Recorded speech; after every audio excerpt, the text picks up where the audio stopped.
राम राम. ओळखलं का मला? कोण आहे सांगा बरं. अहो, ही माझ्या शेठची ना.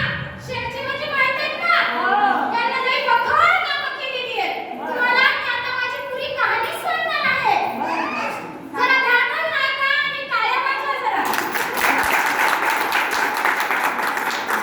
आता शिक्षण नाही माझं म्हणून मी अशी भाषा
वाघीण झाले आणि रोज शाळेत शिकवायला जात होते. हळूहळू आमची संख्या मुलींची वाढत होती. तेव्हा माझ्यासोबत एक फातेमा बीबी आणखीन एक महिला होती. त्यांना माझ्यासोबत शिकवण्याचं उत्तम कार्य केलं. त्यासोबत त्या काळी सती जाण्याचा एक प्रकार होता बघा. त्या सती जाण्यासाठी सतीची मुलगी गेली तर तिचं मुंडन करायचं. जेव्हा मुंडन करायचं तेव्हा आम्ही नाव्याचा संप केला. नाव्याचा संप केला आणि तेव्हा आम्हाला बराच विरोध झाला. नाव्याचा संप केला त्यामुळे तेव्हापासून केशवपण ही प्रथा बंद पडली. अशीच एक महिला होती सखूबाई. आपत्यांकडूनच ती पोटशी राहिली.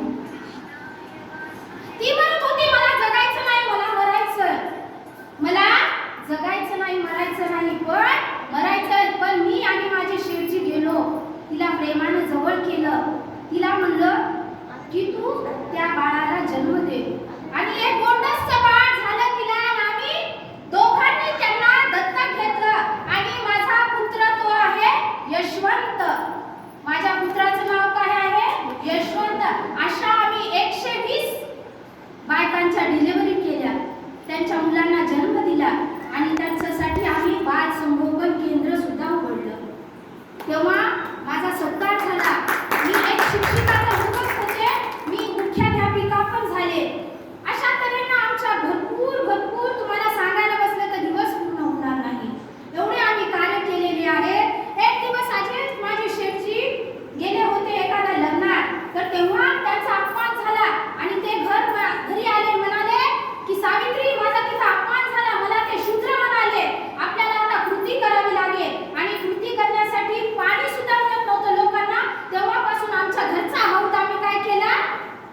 उघडा केला सगळ्यांसाठी. असा ते तेव्हा माझ्या सासऱ्यांजवळ गेला आणि म्हणाला की अरे बेटा, सासरे बुवा, तुमचा या सून आणि मुलगा ना काहीतरी आपल्या समाजाच्या विरुद्ध करतात. तेव्हा माझे सासरे म्हणाले, ज्योतिबा, सावित्री, हे काय करत आहात तुम्ही? ते बंद करायचं. तेव्हा माझ्या घरात राहायचं. तेव्हा माझे ज्योतिबा निघून जात होते हो.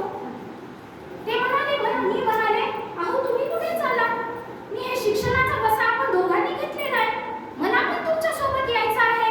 तेव्हा ज्योतिबा म्हणाले, सावित्री, हे तुझा निर्णय आहे. मी तुझ्यावर हे काही लादणार नाही. पण मी जो बसा घेतलेला आहे तो मी पुढे चालत ठेवला. असेच काही दिवस लुटत होते. आणि असे ज्योतिबा एकदा खूप आजारी पडले. त्यांना पॅरालिसिसचा अटॅक आला आणि त्यातच ते घरातील पडले. त्यांची प्राण ज्योत मिळाली. पण मी जो